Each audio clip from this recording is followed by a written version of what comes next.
Hello and welcome back to the EV Life podcast, or if this is your first time here, welcome. I'm your host, Crystal Maharaj, and in today's episode, we'll be talking to a Calgarian who began retrofitting classic hot rods to EVs. Such a neat hobby, but while EVs are still fairly new in the marketplace, people have been retrofitting internal combustion engines, or ICE vehicles, to EVs for some time. In fact, the whole concept of EVs aren't exactly brand new, right, Allison? Yeah. So I'm Allison Bench, and I've been working as a producer on the EV Life podcast, and we stumbled across some really cool background and info about companies have been retrofitting ICE vehicles to EVs. But if you're into classic cars, because that's the whole idea of retrofitting, you take these classic cars and you make them into an EV. But there's actually companies that were already making EVs that people could buy in like the early century. Yeah, so we stumbled upon like Jay Leno. If you know anything about Jay Leno, he is a huge car collector and he owns a 1909 Baker electric car. Tell people what this car looks like. Picture an episode of Downton Abbey, but Jay Leno is driving the vehicle, and it's also electric. It looks like a horse carriage without the horses. Yes, or like Titanic era.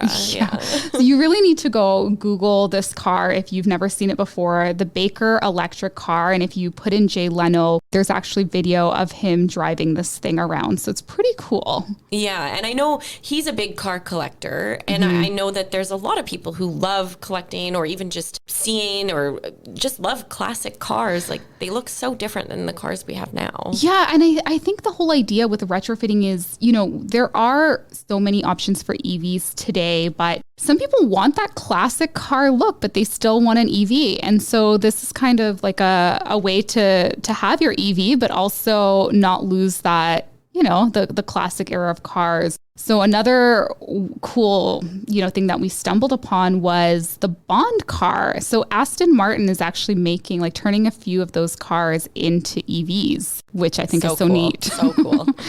Yeah. So you kind of, you get the look that you want and the car that you want. You're not kind of pigeonholed into what that car can be.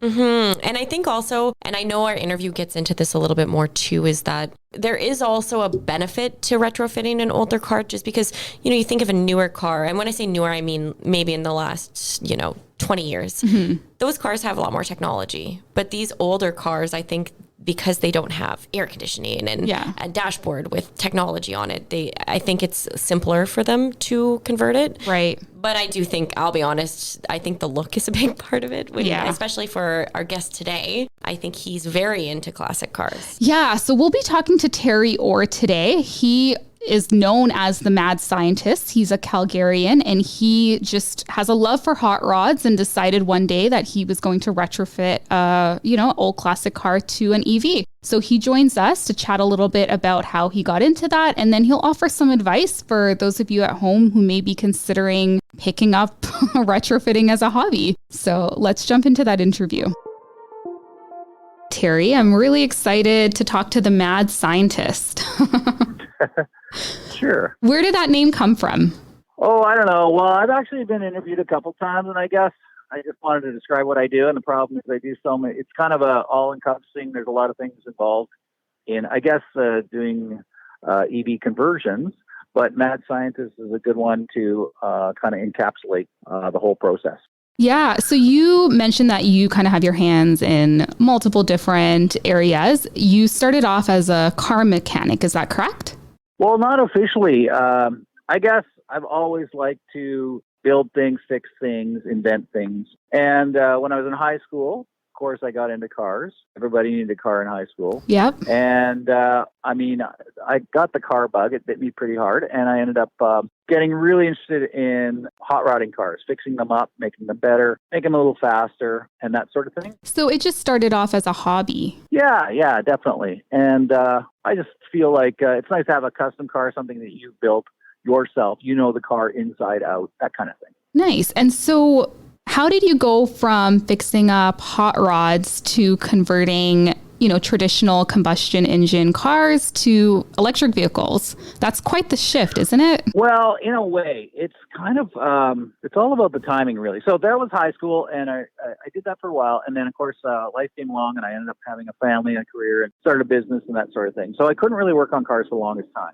Then I ended up, I guess I'm retired, and I decided I wanted to get back into working on cars. But at the same time, this whole EV revolution was coming down, and I really wanted to know whether electric cars were any good. So about 6 years ago, we bought ourselves a used Nissan Leaf, and I discovered if you're into engineering and design, you would probably agree that they're just amazing cars. So having driven that car and realized how good electric cars could be or how good they were, I decided at the same time I wanted to start working on cars. And the only way to combine the two passions, EVs and old classic cars, was to make them, retrofit them into electric cars. So you just thought, hey, these electric vehicles are really cool. So guess what? I'm going to make my own.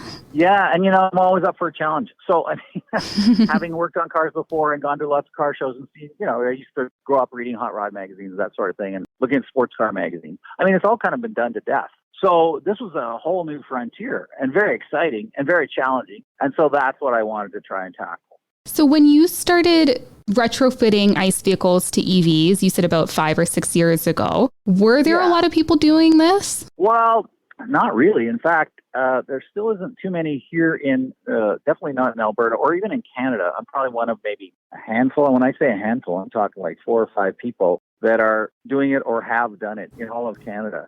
It's really picking up popularity. So in the United States, there's lots of people doing it. Europe, even all over the world, like Mexico or Brazil, the Netherlands. It's really gaining in popularity. So why do you think it's a little bit slower in Canada?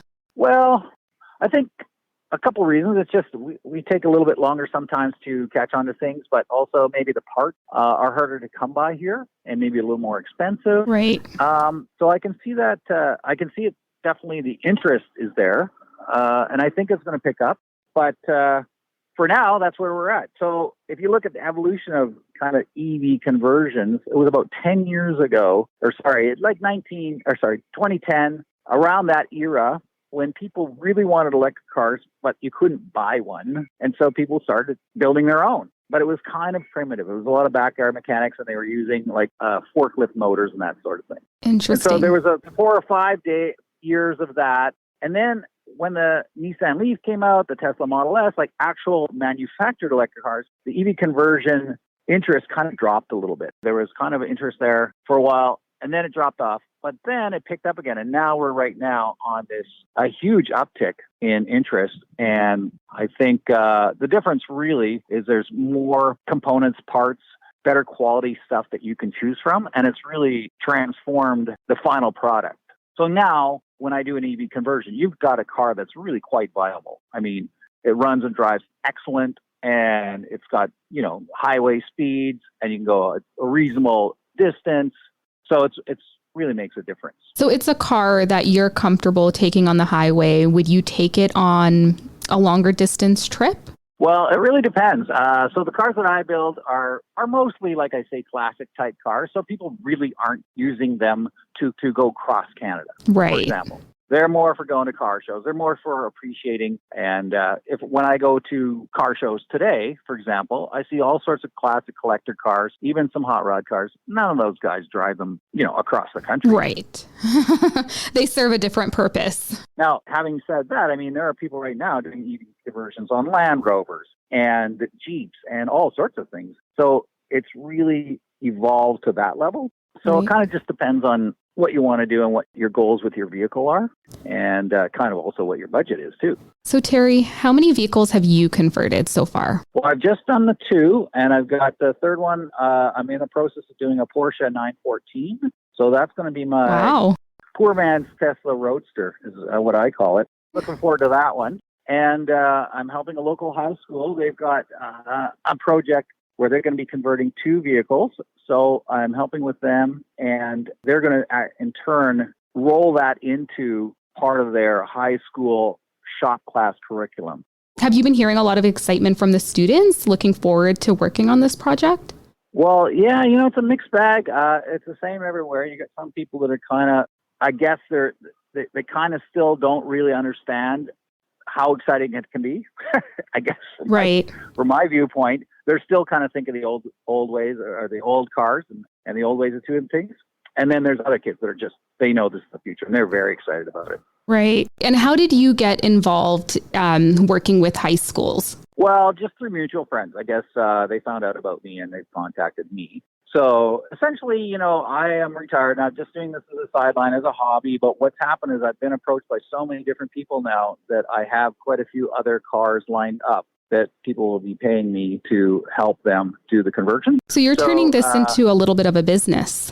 Well, a little sideline business, yeah. And what do you do with your vehicles once you're done retrofitting them? Do you keep them? Do you sell them? Well, you know what? I guess in the back of my mind, I start working on a car. I think I'm going to build this car, drive it for a while and sell it. But what happens is I just fall in love with them. You grow attached, yeah. And so I cannot get rid of them. So right now, it's really just spaces at a premium. I've got a pretty good workshop and garage setup, but we're at the maximum. We have 5 electric cars already. So I can't really have room for one more. I really want to do a Karma Gia, and I'd also like to do, you know, a Jeep. And I'd also like to do, you know, it just keeps going on and on. So you're going to be working with high school students. So is this something that a hobby mechanic can do? I mean, I certainly don't believe in my potential to retrofit an ICE vehicle to an EV, but for someone who's maybe more inclined to that sort of thing, is this doable or? Yeah, I think, you know, there's not very many magazines still publishing, but if you could pick up a Popular Mechanics magazine and read it and understand it, I think you could do an EV conversion. So it's not too complicated. Well, actually, it's really complicated and it's really hard, but it's a challenge. And there's a lot of people up to the task. I think that it's doable. There's people doing it all over the world. Like I said, there's actual shops that specialize in this and charge a lot of money to do it. And then there's a lot of people that just do it, you know, in their garage. What are some of the risks to consider ahead of time? So if there is someone who says they listen to this podcast and they're like, you know what, I think I'm going to try to retrofit my vehicle. Any learnings? I mean, you've been doing this for quite a few years. So anything you can share? Well, you know what? You could probably spend, if SAIT offered a course just on lithium batteries, you could probably take a 6-month course and just learn about lithium batteries. Of course, they don't, but if they could, you'd have to do your own, like educate yourself or learn from somebody else. But in any case, I mean, there's a lot to learn. So as long as you're doing everything in a safe manner and you go slowly and just do things in small little chunks, it's not really a problem. Not really any different than wrenching on your old Triumph or your old Camaro. You just have to be careful. The way I look at it is people have been working on cars for a long time, and they're working on a combustible engine, which uses a combustible fuel. The word combustible means explosion. Right. So you're working on a vehicle that does nothing but makes explosions. And so, I mean, the risk involved with both. There's the risk with the batteries and that sort of thing. But generally, that's not really an issue till at the very end when you put it all together. And you just have to be very careful. And how have things changed between now and when you first started retrofitting vehicles? I know you mentioned parts are a lot easier to come by now than they were back in 2015, 2014. 10 years ago, yeah. Well, it's really an exciting time. I think we're just on this amazing, the cusp of an amazing revolution. And in terms of transportation and in terms of like people and working on their own cars, this is a very exciting time. So what's happened is there's more people doing EV conversions, more variety, but mostly there's more parts available. So you've got all these OEM cars, and now people are cannibalizing them. So they're using motors out of a Tesla or batteries out of a Tesla or something out of an old BMW i3 electric car. They might harvest a bunch of those parts and then they put them in their old car or whatever car they're trying to convert. So you're really getting better performance and for a lower cost than we did before, and just making the cars, the final product, that much more exciting and compelling. For example, like batteries. Now there's a lot of different lithium chemistries of the batteries, and also the batteries have gotten way less expensive and much more dense. So you get basically more for bang for your buck. So things are just getting better and they'll continue to improve as this technology just advances. Yeah, I think so. I mean, I've seen it just in the last 6 years. Well, Terry, thank you so much for joining me on the podcast today. I just have one last question for you. So you mentioned that you live in Calgary. You retrofit these ICE vehicles and they're EVs. Are you able to just take it on the road? Do you have to do an inspection in order for it to be suitable for the road? If you get pulled over by the cops, are you going to run into any issues? All my cars do get inspection. And in fact, I get a discount on my insurance for having an electric car. Nice. And can I just ask, what's the range with the vehicles that you've retrofitted? So the cars, the two that I've done, kind of like the magic number is 200 kilometers. Now, Nice. You can definitely go further than that if you wanted to. But what I find is I'll drive around all day. I'll go run errands or go visit some friends or go to a car show and come back. And, I don't even use half a tank. Yeah. So really, I've never even come close to running out of juice. It really just comes down to how far and how fast you want to go. So your budget dictates that. Right. And also maybe, the size of the car. A small car can only handle so many batteries. And are you just charging at home? Well, yeah. So I have actually a couple EV charging stations at my house to charge up our cars. We run it off solar off the roof. But the cars that I build are able to use all of the public chargers. So theoretically, you could drive out to Canmore and then charge in Canmore. So just like any other EV that you'd purchase from a dealership? Yeah. The only difference is there's different levels of charging, level 1, level 2, and what we call level 3, which is highway charging, which is really fast charging. So my cars can go take a level 2 charge. That's 240 volts up to about 20 amps, that kind of thing. And which is, like I say, more than adequate for most of the driving that I do. Well, Terry, I know I said I was just going to ask you one question and then I proceeded to ask you about 10 more. So I really appreciate your time on the podcast today. Thank you so much for speaking to me. Oh, you are welcome. It's been my pleasure. I hope you enjoyed our conversation with Terry Orr today. Thank you so much for tuning into the EV Life podcast with me, Crystal. Remember to subscribe to the podcast so you never miss an episode. It will be available anywhere you get your podcasts from, and we'll be releasing episodes weekly. So make sure to check back in next week. We'll be chatting with Terry Spies next week. He's from Natural Resources Canada, and he'll be sharing some great initiatives that the federal government has going on to get more Canadians into EVs. So we're really looking forward to that. Until next week, talk to you then.